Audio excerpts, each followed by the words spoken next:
上集白鴿幫臥底任務慘遭滑鐵盧，鴿王失蹤，垃圾桶避難已經成為歷史。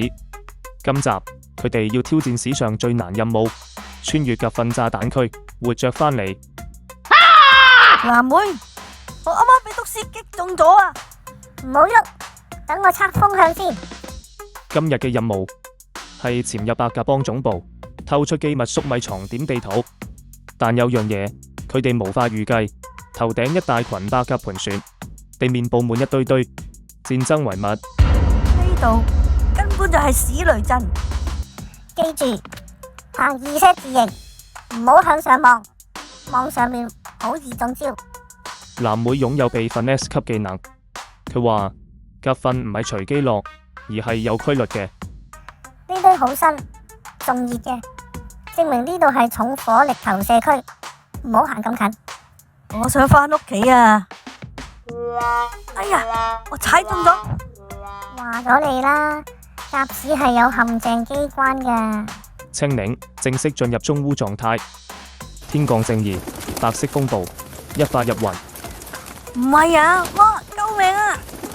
藍妹靈活咁左閃右避，青檸就係原地抱頭連環中彈。唔得啦，我聞到自己好臭。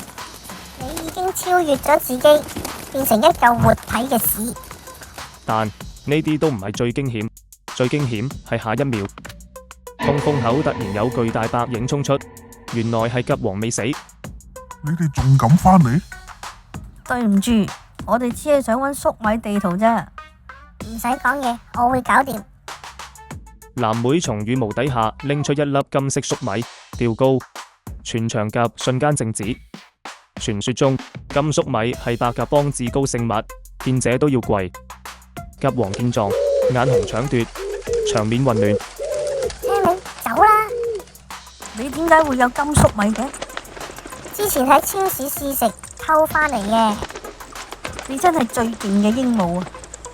青檸喺浴缸入面浸住，身上貼滿消毒貼紙。你落啲沐浴露落去啦，唔好淨係用清水啊！我淨係想乾淨咁過日子。